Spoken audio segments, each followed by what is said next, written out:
जय श्री कृष्णा। राधे राधे। भक्त जैनु, आज आप सभी सुनेंगे आषाढ़ मास की गुप्त नवरात्रि की संपूर्ण माता की व्रत कथा। बृहस्पतिवार से शुरू हो रहा है गुप्त नवरात्रि व्रत कथा। जय श्री कृष्णा। राधे राधे। मेरे प्यारे भक्त जैनु, आप सभी को गुप्त नवरात्रि को शुभकामनाएं है। सभी माँ मिलकर आप सभी को इच्छाएं पूरा करे। मैं सभी माँ से कामनाएं करती हूँ कि सभी भक्तों के इच्छा पूरा करे। जितने भक्त जैनों इस गुप्त नवरात्रि को उपवास करते हैं, श्रद्धा भक्ति से पूजा करते हैं, उन सभी को माताएं जरूर इच्छा पूरा करेगी, ये मेरा पूरा विश्वास है। राधे भक्त जैनों, आज आप सुनेंगे गुप्त नवरात्रि की व्रत कथा। प्रत्यक्ष नवरात्रि जहाँ चैत्र माहे और आश्विन माहे में मनाई जाती है, वही गुप्त नवरात्रि माघ माहे और आषाढ़ माहे में मनाई जाती है। नवरात्रि एक संस्कृत शब्दों है जिसका अर्थ होता है 9 रातों का समय। इन 9 रातों और 10 दिनों के दौरान शक्ति यानी देवी की पूजा की जाती है। गुप्त नवरात्रि के पहला दिन माँ कालरात्रि की पूजा करने के लिए प्रातः काल उठ कर स्नान करे और साफ सुथरे वस्तु धारण करे। उसके बाद पूजा ग्रहण को गंगा जल से शुद्ध करे और नियम मंत्रों से माँ कालरात्रि का आह्वान करे। इसके बाद माँ कालरात्रि की पूजा फल फूल धूप दीप जौ अक्षत केले तिल पीली सरसों आदि से करे। पूजा के समय माँ काली चालीसा कवच स्तुति का पाठ और मंत्र जप अवश्य करे। अंत में आरती अर्चना करे। सुख समृद्धि और धन संपत्ति की कामना करे। दिन भर उपवास रखे। शाम में पूजा आरती के पश्चात फलाहार करे। माँ काली की पूजा निशकाल में होती है। अतः रात्रि के समय में माँ की उपासना और मंत्र जप अवश्य करे। पौराणिक कथा के अनुसार एक बार दारुक नाम के राक्षस ने ब्रह्मा जी को प्रसन्न करने के उनसे वरदान प्राप्ति करे देवताओं और ब्राह्मणों को सताना शुरू कर दिया। साथ ही स्वर्गलोक पर कब्जा कर लिया। जिसके बाद सभी देवता अपनी मिनती लेकर भगवान विष्णु और ब्रह्मा जी के पास गया। ब्रह्मा जी ने सभी देवताओं को बताया कि इस दुष्ट का संहार एक स्त्री के द्वारा ही हो सकता है। यह सुनकर सभी देवता भगवान शिव के पास गया और उन्होंने भगवान शिव को पूरी बात बताई। देवताओं की बातों को सुनने के बाद भगवान शिव ने माता पार्वती की ओर देखा। माता पार्वती इस पर मुस्कुराई और अपना एक अंश भगवान शिव में प्रवाहित कर दिया। जिसके बाद भगवान शिव के कंठ से विष से उस अंश ने अपना आकार धारण किया। उसके बाद भगवान शिव ने अपना तीसरा नेत्र खोल दिया। उसके इस नेत्र से विकराल रूप वाली माँ काली उत्पन्न हुई। माँ काली के लालट में तीसरा नेत्र और चंद्र रेखा थी। माँ काली के भयंकर वो विशाल रूप को देख देवता सिद्ध लोग भागने लगे। उसके बाद माँ काली का दारू के और उसकी सेना के साथ भयंकर युद्ध हुआ। माँ काली ने सभी का वध कर दिया, लेकिन माँ काली का क्रोध शांत नहीं हुआ और माँ काली के इस क्रोध से संसार भी जलने लगा। यह सब देख भगवान शिव ने एक बालक रूप धारण किया और शमशान में लेटकर रोने लगे, जिसके बाद माँ काली उन्हें देखकर मोहित हो गई। इसके बाद माँ काली ने बालक रूपी भगवान शिव को अपने गले से लगाकर अपना दूध पिलाया, जिसके बाद उनका क्रोध भी शांत हो गया। कृष्णा राधे राधे। मेरे प्यारे भक्त जनों, आज आप सुनेंगे गुप्त नवरात्रि का आज दूसरा दिन है, जो माँ तारा देवी की व्रत कथा। गुप्त नवरात्रि का आज दूसरा दिन है, जो माँ तारा देवी को समर्पित है। पौराणिक कथाओं के अनुसार इस दिन अघोरी विशेष रूप से महाविद्या तारा को प्रसन्न करने के लिए पूजा करते हैं। महर्षि वशिष्ठ ने सबसे पहले इनकी आराधना की थी। शत्रुओं का नाश करने वाली माँ तारा सदाए रूप ईश्वर की देवी मानी जाती है। साथ ही अथर्क उन्नति भोग और मोक्ष दोनों प्रदान करने वाली भी है। तारापीठ में देवी सती के नेत्र गिरे थे, इसलिए इस स्थान को नयन तारा भी कहा जाता है। यह पीठ पश्चिम बंगाल के बीरभूम में स्थित है। यह अनाय गाथा के अनुसार माना जाता है कि तारा देवी राजा दक्ष की दूसरी पुत्री थी, जिनका मंदिर शिमला से 13 किमी दूर सोगी में स्थित है। शास्त्रों के अनुसार लंकापति रावण ने भी माँ तारा की उपासना की थी।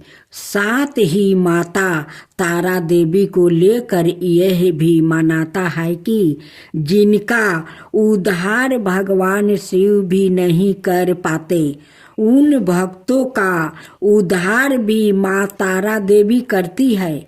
माँ तारा की पूजा के कोई विशेष नियम नहीं होते हैं, लेकिन यह मानता है कि यदि कोई व्यक्ति पूरी श्रद्धा से माँ तारा देवी की पूजा करता है, तो माता भक्तों की पुकार सुनकर उनका उद्धार अवश्य करती है। माँ तारा की साधना करने से धन संबंधी सभी समस्याओं दूर हो जाती है और साथ ही दिव्या सिद्धि भी प्राप्ति होती है। माँ तारा की पूजा हमेशा एकांत कक्ष में ही करें। जिस स्थान पर आप पूजा करें, वहाँ आपके अलावा कोई भी अन्य व्यक्ति मौजूद ना हो। माँ तारा की पूजा करने से पहले स्नान करें। इसके पश्चात एक सफ़ेद रंग की धोती धारण करें। माँ तारा की पूजा हमेशा रात्रि के समय ही की जाती है, इसलिए माँ तारा की पूजा हमेशा अर्धरात्रि में ही करें। माँ तारा देवी की पूजा करते समय पश्चिम दिशा की ओर मुख करके बैठे। पूजा करने वाली चौकी पर गंगा जल छिड़क कर उसे शुद्ध कर ले। चौकी पर गुलाबी रंग का कपड़ा बिछाए और गुलाब के फूल रखे और तारा यंत्र की स्थापना करे। यंत्र के चारों ओर चावल की ढेरिया बनाए।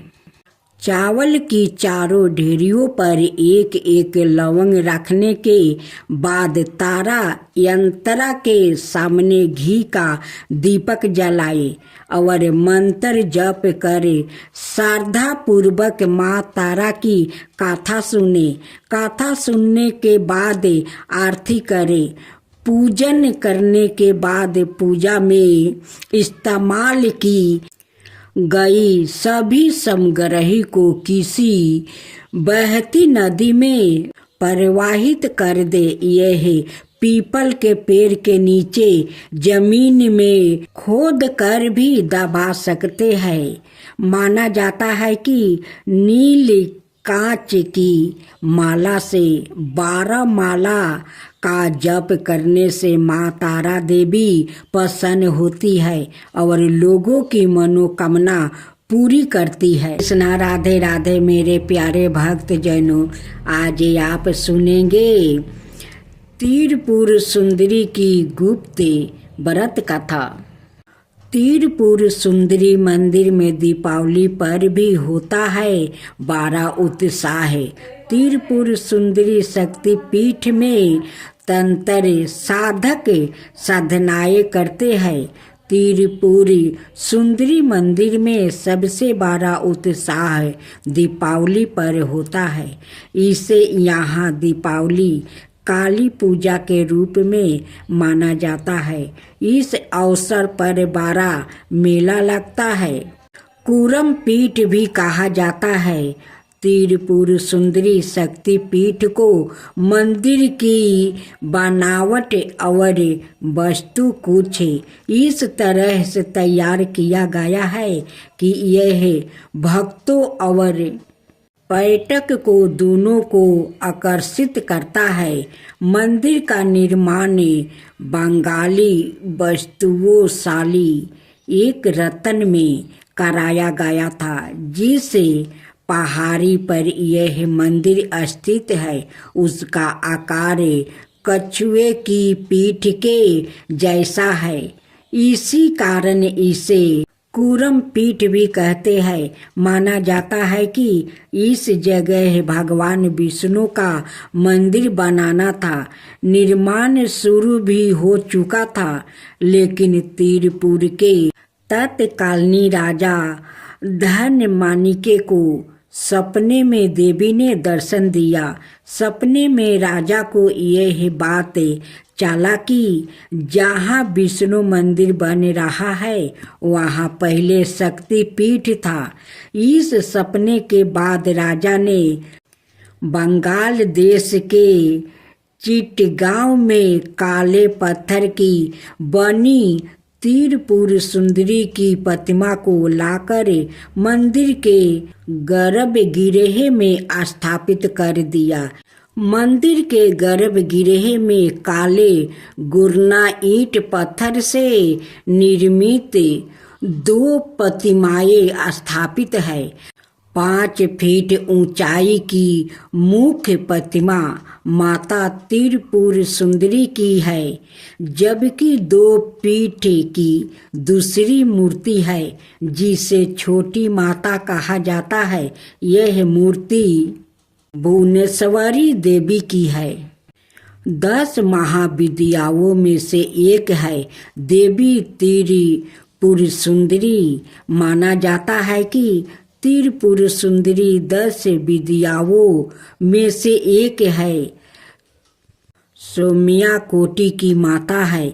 यहाँ इनके साथ विराजमान भैरव को त्रिपुरुष के नाम से जाना जाता है। माता की इस पीठ को कूरम पीठ भी कहा जाता है। तंत्र साधना के लिए यह मंदिर बहुत प्रसिद्ध है और मंदिर में तंत्रिकों का मेला लगा रहता है। यहाँ तंत्र मंत्र करने वाले साधक आते हैं और अपनी साधना को पूर्ण करने के लिए देवी की पूजा करते हैं, बलि भी चढ़ाते हैं। मंदिर के पास कल्याण सागर सरोवर, मंदिर के पास ही कल्याण सागर के नाम से एक सरोवर है। इस सरोवर में मछलियों के साथ अनगिनत कछुआ भी रहते हैं। इन कछुओं के कारण भी इस मंदिर को कूरम पीठ कहा जाता है। लोग यहाँ आते हैं तो कछुओं और मछलियों को दाना जरूर खिलाते हैं। करीब 6.5 एकड़ में फैले कल्याण सागर सरोवर में दुर्लभ पोस्टमी कछुए, जिनकी खोल थोड़ी नरम होती है, तभी पाए जाते हैं। इन कछुआओं को बहुत पवित्र माना जाता है। श्रद्धालु इनकी पूजा भी करते हैं। इन्हें उबले हुए भात खिलाए जाते हैं। आम दिनों में ऐसे होती है पूजा। पुरोहित आशीष चक्रवर्ती कहते हैं, 5023 साल पहले नवरात्रि के समय जिस विधि से इस मंदिर में चंडी पूजा और पाठ होते थे, आज भी सब कुछ वैसा ही चल रहा है। सुबह 4 बजे मंदिर के पट खुलने से पहले माता को निद्रा से जगाया जाता है। फिर 5 देवताओं की पूजा होती है। सुबह 9:30 बजे से देवी की पूजा शुरू हो जाती है। फिर 11 बजे पशु बलि होती है। आम तौर पर त्रिपुरी सुंदरी बकरों की बलि दी जाती है। किसी विशेष तिथि पर भैंसे की बलि होती है। 10वीं तिथि को छोड़कर मंदिर में हर दिन बलि दी जाती है। बलि के बाद आरती होती है। दोपहर 1:30 बजे देवी को अन्न का भोग लगाया जाता है। फिर 1 घंटे के लिए मंदिर के पट बंद कर दिया जाता है। शाम 7 बजे आरती होती है और 9:30 बजे माता को शीतल भोग लगाया जाता है, जिसमें खीर, हलवा और पूरी होता है। नवंबर दिसंबर महीने में मंदिर का पट सुबह 4:30 बजे खुलते हैं। माता के यहाँ सबसे ज्यादा पेड़ा का प्रसाद चढ़ाने का रिवाज है। मंदिर के बाहर सालों से चल रहे है माता की बड़ी पेड़ा। मार्केट में कई तरह के पेड़ा मिलते हैं। इस मंदिर में पूजा करने वाले पुरोहित को इतिहास भी सैकड़ों साल पुरान है। त्रिपुर सुंदरी मंदिर बनने के बाद महाराज ने माता की पूजा के लिए उत्तर प्रदेश के कन्नौज से पुरोहित को 2 अलग अलग वंश के लोगों को यहाँ बुलाया। इस मंदिर में पूजा कर रहे चंदन चक्रवर्ती कहते हैं, मुझे अपनी 3 पीढ़ी तक के नाम ही याद है। महाराज कन्नौज से दामोदर पांडे और गदाधर पारे को यहाँ लेकर आए थे। हम इनके ही वंशज हैं। बाद में राजा ने हम पुरोहितों को चक्रवर्ती की उपाधि दी थी। इस समय मंदिर में 76 पुरोहित है जो अपनी बारी के अनुसार पूजा करते हैं। देवी माँ को कौन कौन सी चीजें खास तौर पर चढ़ाते हैं। मंदिर में देवी को सारी सोने के गहने, मिठाइयाँ, भोग के लिए चावल, दाल और बलि के लिए बकरे देने का रिवाज है। यहाँ सारा प्रसाद मंदिर प्रबंध कार्यालय में पहले जमा करना होता है।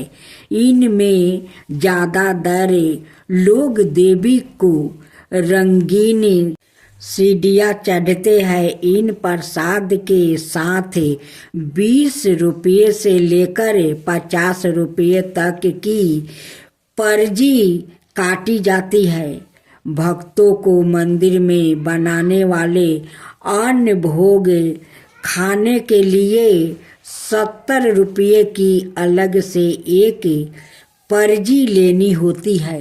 पुरोहित आशीष चक्रवर्ती कहते हैं, यहाँ देवी काली का रूप है, लेकिन उनकी जीभ अंदर है, इसलिए देवी माँ बहुत कृपालु है। वो अपने भक्तों को कभी निराश नहीं करती है। यहाँ जो भी मन्नत मांगी जाती है वो हमेशा पूरी होती है। राधे राधे मेरे प्यारे भक्त जनों, आज आप सुनेंगे भुवनेश्वरी देवी की व्रत कथा। पहला 10 महाविद्याओं में से 5वीं विद्या भुवनेश्वरी देवी की जयंती भाद्रपद के शुक्ल पक्ष की द्वादशी को मनाई जाती है। ग्रहण रंगों के त्योहारों होली, उजाले का प्रतीक दिवाली, महाशिवरात्रि, कृष्णा पक्ष और अष्टमी के दिन मुख्य रूप से भुवनेश्वरी देवी की पूजा की जाती है। दूसरा, भुवनेश्वरी देवी को आदि शक्ति और मूल पराकीर्ति भी कहा गया है। भुवनेश्वरी ही शताक्षी और शक भमरी नाम से प्रसिद्ध हुई। कहते हैं कि इन्होंने दुर्गा महिषासुर का वध किया था। इन्हें काल की जन्मदात्री भी कहा जाता है। इनके मुख्य आयुध अंकुश और पास है। आदि शक्ति भुवनेश्वरी माँ का स्वरूप सौम्या और अंग कांति अरुण है। भुवनेश्वरी के एक मुख्य 4 हाथ है। 4 हाथों में गदा, शक्ति का एम राजदंड व्यवस्था का प्रतीक है। माला नियमित और आशीर्वाद मुद्राए प्रजा पालन की भावना का प्रतीक है। आसन शासन पीठ सर्वोच्च सत्ता की प्रतीक है। तीसरा, पुत्र प्राप्ति के लिए लोग भुवनेश्वरी देवी की आराधना करते हैं। भक्तों को अभय और सिद्धियां प्रदान करना इनका स्वाभाविक गुण है। चौथा, इस विद्याओं की आराधना से सूर्य के समान तेज और ऊर्जा प्रकट होने लगती है। ऐसा व्यक्ति अच्छे राजनीतिक पद पर आसानी हो सकता है। माता का आशीर्वाद मिलने से धन प्राप्ति होता है और संसार के सभी शक्ति स्वरूप महाबली उसका चरण स्पर्श करते हैं। पांचवा, भुवनेश्वरी माता का मंत्र स्फटिक की माला से 11 माला प्रतिदिन हीन भुवनेश्वरी हीन नाम मंत्र का जप कर सकते हैं। जप के नियम किसी जानकार से पूछे। राधे राधे मेरे प्यारे भक्त जनों, आज आप सुनेंगे भैरवी माँ का गुप्त व्रत कथा। भैरवी माँ आद्य शक्ति के सबसे भयानक रूपों में से एक है। माँ का यह रूप भयभीत करने वाली है। इनकी कृपा भैरवी पूजा द्वारा प्राप्ति की जा सकती है। जानते हैं भैरवी पूजा के बारे में? भैरवी स्वरूप में देवी का सभी 10 महाविद्याओं में से छठा स्थान। इन्हें त्रिपुरी भैरवी भी कहा जाता है। त्रिपुर का अर्थ तीनों लोक, स्वर्ग, पृथ्वी और पाताल, और भैरवी का अर्थ विनाश होता है। तीनों लोगों में जो विंध्यवास की शक्ति है उसे ही भैरवी कहा गया है। भैरवी देवी विनाश और विंध्यवास से संबंधित भगवान शिव की ही शक्ति है। भैरवी पूजा से आपके दुश्मनों का अंत होता है। वो आपको हानि नहीं पहुंचा सकते हैं। देवी का संबंधी विनाश से होते हुए भी वो अपने भक्तों के प्रति दयालु स्वभाव रखती है। भैरवी पूजा से आपका बुरा चाहने वाले लोगों का संपूर्ण नष्ट हो जाता है। इस पूजा द्वारा भैरवी को प्रसन्न करने से आपको इनकी कृपा दृष्टि प्राप्ति होती है। पूजा संपन्न करवाने के लिए जन्म तिथि, जन्म का समय, जन्म स्थान और गोत्रा आदि अवश्य दे। अगर आप एक से अधिक लोगों के नाम पर भैरवी पूजा करवाना चाहते हैं तो आपको हमें इनकी जानकारी जैसे नाम, जन्म तिथि, जन्म स्थान और गोत्रा देना अनिवार्य है। भैरवी पूजा करने के लिए सारी जानकारी हमें मिलने के बाद आपको पूजा की राशि का भुगतान कराना होगा। पूजा की राशि अदा करने के बाद हम आपको भैरवी पूजा का मुहूर्त बताएंगे। भैरवी पूजा कितनी अवधि तक होगी और पूजा में कितने पंडित शामिल होंगे, यह सब जानकारी आपको भैरवी पूजा से पहले दी जाती है। भैरवी पूजा समाप्त होने के बाद पूजा का प्रसाद आपके दिए हुए घर के एड्रेस पर पहुंचा दिया जाता है। भैरवी पूजा द्वारा भैरवी को प्रसन्न करने और भैरवी पूजा संपन्न कराने के लिए आप हमें कॉल कर जानकारी प्राप्ति कर सकते हैं। मेरे प्यारे भक्त जनों, आज आप सुनेंगे छिन्नमस्तक कालिका व्रत कथा। गुप्त नवरात्रि में विद्या की 10 महादेवियों की पूजा उपासना की जाती है। ये 10 महादेवियों माँ तारा, माँ त्रिपुर सुंदरी, माँ भुवनेश्वरी, माँ छिन्नमस्तक, माँ काली, माँ त्रिपुर भैरवी, माँ धूमावती, माँ बंगालमुखी, माँ मतंकी, माँ कमला है। इनमें छठी देवी छिन्नमस्तक है। हिंदी पंचांग के अनुसार वैशाख महीने में छिन्नमस्तक जयंती मनाई जाती है। यही गुप्त नवरात्रि में भी माँ छिन्नमस्तक की पूजा उपासना की जाती है। संतान शास्त्रों में माँ को सबर सिद्धि पूर्ण करने वाली अधिस्त्री कहा जाता है। माँ की श्रद्धा पूर्वक पूजा करने से साधक की सभी मनोकामना पूर्ण होती है।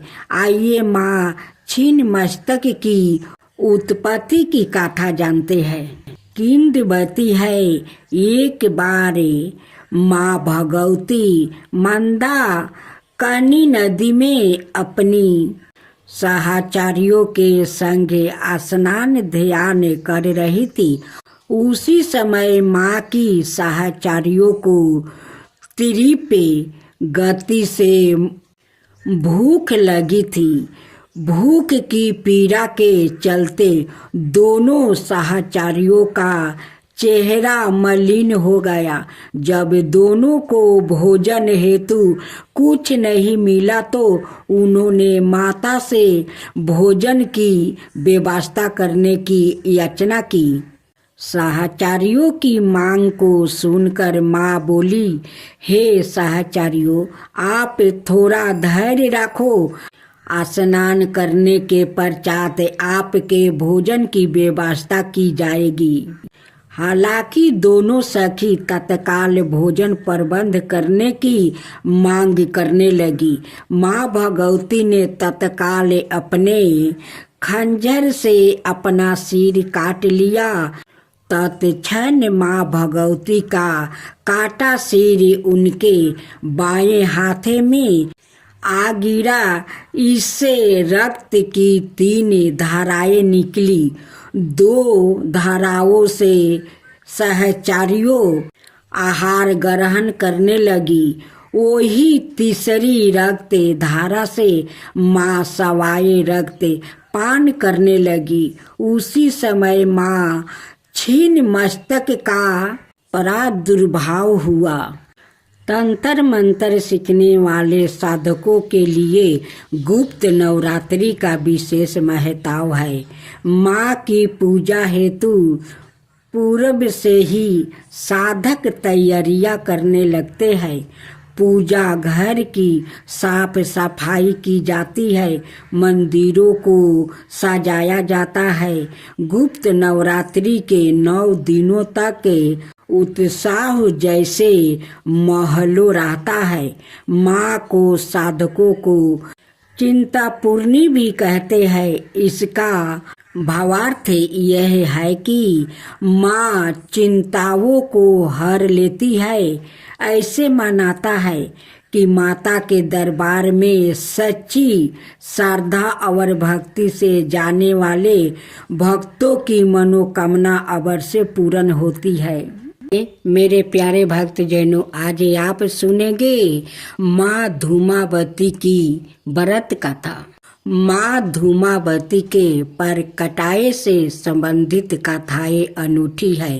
पहली कहानी तो यह है कि जब सती ने पिता के यज्ञ में स्वच्छ से सवाए को जलाकर भस्म कर दिया तो उनके जलते हुए शरीर से जो धुआं निकला उसे धूमावती का जन्म हुआ। इसलिए वो हमेशा उदास रहती है। यानी धूमावती धुएं के रूप में सती का भौतिक स्वरूप है। सती का जो कुछ बचा रहा उदास धुआं। दूसरी कहानी यह है कि एक बार सती शिव के साथ हिमालय में विचरण कर रही थी। तभी उन्हें जोरों की भूख लगी। उन्होंने शिव से कहा, मुझे भूख लगी है, मेरे लिए भोजन का प्रबंध करें। शिव ने कहा, अभी कोई प्रबंध नहीं हो सकता। तब सती ने कहा, ठीक है, मैं तुम्हें ही खा जाती हूँ। और वो शिव को ही निगल गई। शिव तो सवाए इस जगत के सर्जक है, परिपालक है, लेकिन देवी की लीला में वो भी शामिल हो गया। भगवान शिव ने उनसे अनुरोध किया कि मुझे बाहर निकालो, तो उन्होंने उगील कर उन्हें बाहर निकाल दिया। निकालने के बाद शिव ने उन्हें श्राप दिया कि आज और अभी से तुम विधवा रूप में रहोगी। तभी से वो विधवा है। पुराणों में अभी शपथ परी सत्यकत भूख लगना और पति को निगल जाना, ये सब संकेत के प्रकार है। यह इंसान की कामनाओं का प्रतीक है जो कभी खत्म नहीं होती और इसलिए वो हमेशा अंशुत रहता है। माँ धूमावती उन कामनाओं को खा जाने यानी नष्ट करने की ओर इशारा करती है। इन महाविद्याओं का अस्थायी आहन नहीं होता, अर्थात इन्हें लंबे समय तक घर में स्थापित या विराजमान होने की कामना नहीं करना चाहिए, क्योंकि ये दुख, कैलेश और दरिद्रता की देवी है। जप शुरू करने से पहले आहन करे और खत्म होने पर विसर्जन कर दे। जनों, आज आप सुनेंगे कमला माता की व्रत कथा। माता कमला रानी की पूजा करने से साधक बन जाता है कुबेर के समान धनी। 10 महाविद्या, एक काली माँ, दूसरा तारा माँ, तीसरा त्रिपुर सुंदरी माँ, चौथा भुवनेश्वरी माँ, पांचवा छीना मस्तक काली माँ, छवा त्रिपुरी भैरवी माँ, सातवा धूमावती माँ, आठवा बंगालमुखी माँ, नौवा मतंकी माँ और 10 कमला माँ। प्रवृत्ति के अनुसार 10 महाविद्या के 3 समूह है। पहला सौम्याकोटि, त्रिपुर सुंदरी, भुवनेश्वरी, मतंकी, कमला। दूसरा उग्रह कोटि, काली, छीना मस्तक, धूमवती, बंगालमुखी। तीसरा सौम्या उग्रह कोटि, तारा और त्रिपुर भैरवी। आओ जानते हैं 10वीं महाविद्या देवी कमला के बारे में संक्षिप्त जानकारी। एक माता कमला रानी कमला पर आसानी कमल पुष्पा धारण किए हुए माँ सुशोभित होती है। दूसरा सेवत वरण के 4 हाथी सूर्य में सौरन कलश लेकर सौरन के समान कांति लिए हुए माँ को स्नान करा रहे हैं। तीसरा दलिदारता, संकट, गिरहे कलहे और अशांति को दूर करती है। कमला रानी इनकी सेवा और भक्ति से व्याकुत सुख और समृद्धि पूर्ण रह कर शांतिमय जीवन बिताता है। चारवा समृद्धि धन नारी पुत्रादि के लिए इनकी साधन की जाती है। इस महाविद्या की साधन नदी, तालाब या समुद्र में गिरने वाले जल में आकंठ डूब कर की जाती है। गुप्त नवरात्रि में इनकी पूजा का विधान है। पांचवा, इनकी पूजा करने से व्याकुत साक्षात कुबेर के समान धनी और विद्यावान होता है। व्याकुत का यश और व्यापार या प्रभुत्व संसार भर में प्रचारित हो जाता है। छवा, कमला माता का मंत्र कमल गीठ की माला से रोजाना 10 माला हासाहो जगते परासुतिया स्वाहा मंत्र का जप कर सकते हैं। जप के नियम किसी जानकार से पूछे। 10 विद्याओं में से एक देवी छीना मस्तक है। 10 विद्याओं में से एक देवी मतंकी के रहस्य है। माता भुवनेश्वरी देवी के 5 रहस्य जानिए। साधन का मंत्र। भक्तजनों, अब आप सुनेंगे मतंगी माता की व्रत कथा। पुराणों में इनके संबंध में विभिन्न कहानियां मिलती है। दरअसल यह सभी देवियों की कहानी पुराणों में अलग अलग मिलती है। इनमें से कुछ तो पार्वती का रूप या अवतार नहीं भी है। 10 विद्याओं में से 9वीं विद्या देवी मतंगी ही है। मतंगी देवी को प्रकृति की स्वामिनी देवी बताया गया है। माता मतंगी के कुछ प्रसिद्धियां नाम है सुमुखी, लघु श्यामा या साममाला, राज मतंगी, कारण मतंगी, चंडी मतंगी, वस मतंगी, मातेश्वरी आदि गुप्त नवरात्रि में 9वीं तिथि को देवी मतंगी की पूजा और साधन होती है। मतंग शिव का नाम है, इनकी शक्ति मतंगी है। देवी मतंगी गहरे नीले रंग की है। देवी मतंगी मस्तक पर अर्धचंद्र है धारण करती है और माँ के 3 ओज पूर्ण नेत्रा है। माता रत्नों से जरे सिंहासन पर आसीन है।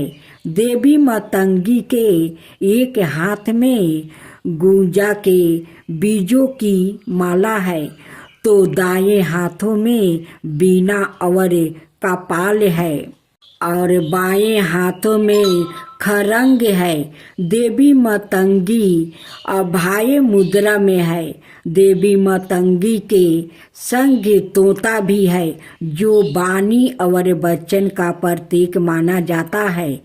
4 भुजाओं में इन्होंने कपाल जिसके ऊपर तोता बैठा है, बीना खरंग वेद धारण किए है। माँ मतंगी तांत्रिकों की सरस्वती है। मान्यता अनुसार कहते हैं कि चंडाल महिलाओं ने देवी पार्वती की पूजा आराधना करने उन्हें अपना ही जूठन खियाया हुआ भोग लगा दिया तो देवगण और शिवगण नाराज हो गया, परंतु देवी पार्वती ने उन चंडालियों की भक्त को देखते हुए माता ने मतंगी रूप धारण करके उनके भोग को स्वीकार करके ग्रहण कर लिया।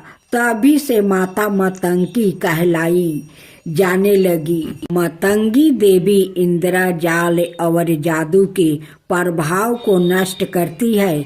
देवी को वचन तंत्र और काला की देवी भी माना गया है। माँ को जूठन का भोग अर्पित किया जाता है। शिव की यह शक्ति असुरों को मोहित करने वाली और साधकों को अभीष्ट फल देने वाली है। गृहस्थ जीवन को श्रेष्ठ बनाने के लिए लोग इनकी पूजा करते हैं।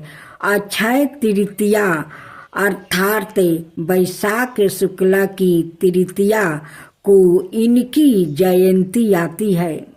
पलाश और मल्लिका पुष्पों से युक्त बेल पत्रों की पूजा करने से व्यक्ति के अंदर आकर्षण और अस्तमभन शक्ति का विकास होता है। ऐसे व्यक्ति जो मतंगी महाविद्या की सीधी प्राप्ति करेगा वो अपने कीड़ा कैलेश से यह काला संगीत से दुनिया को अपने बस में कर लेता है। वशीकरण में भी यह महाविद्या कारगर होती है। मतंगी माता का मंत्र स्फटिक की माला से 12 माला कहते हैं कि देवी मतंगी हनुमान जी और शराबी के गुरु मतंग ऋषि की पुत्री थी। मतंग ऋषि के यहाँ माता दुर्गा के आशीर्वाद से जिस कन्या का जन्म हुआ था वो मतंगी देवी थी। यह देवी भारत के आदिवासियों की देवी है। 10 विद्याओं में से एक तारा और मतंग देवी की आराधना बौद्ध धर्म में भी की जाती है। बौद्ध धर्म में मतंगी को मातागिरी कहते हैं। भारत के गुजरात, महाराष्ट्र, कर्नाटक, केरला आदि राज्यों में मतंग समाज के लोग आज भी विद्यमान है। मानता है अनुसार मतंग समाज मेघवाला समाज और किरात समाज के लोग के पूर्वजों मतंग ऋषि ही थे। उल्लेखनीय है कि कर्नाटक में पंपा सरोवर के पास मतंग ऋषि का आश्रम है, जहाँ हनुमान जी का जन्म हुआ था। देवी मतंगी की स्तुति सांबरन तिरी नैना, मस्तक पर चंद्रमा, चतुर्भुजा दिव्या अस्त्र लिए, रतन भूषण धारणी, गज गामिनी, महाचंडालिनी माँ मतंगना। राधे राधे मेरे प्यारे भक्त जनों, आज आप सुनेंगे गुप्त नवरात्रि की कमला रानी की व्रत कथा। माता कमला रानी कमल पर आसीन, कमल पुष्प धारण किए हुए माँ सुशोभित होती है। सेवत सौरन के 4 हाथी सूर्य में सौरन कलश लेकर सौरन के समान कांति लिए हुए माँ को स्नान करा रहे हैं। दलिद्रता, संकट, गिरह, कलह और अशांति को दूर करती है। कमला रानी इनकी सेवा और भक्ति से व्याकुत सुख और समृद्धि पूर्ण रह कर शांतिमय जीवन बिताता है। सुमृद्धि, धन, नारी, पुत्रादि के लिए इनकी साधन की जाती है। इस महाविद्या की साधन नदी, तालाब या समुद्र में गिरने वाले जल में अकंठ डूब कर की जाती है। गुप्त नवरात्रि में इनकी पूजा का विधान है। इनकी पूजा करने से व्याकुत साक्षात कुबेर के समान धनी और विद्वान होता है। व्याकुत का यश और व्यापार या प्रभुत्व संसार भर में प्रचारित हो जाता है। कमला माता का मंत्र कमल गाठे की माला से रोजाना 10 माला हसो जगत पर सुतिया स्वाहा मंत्र का जप कर सकते हैं। जप के नियम किसी जानकार से पूछे।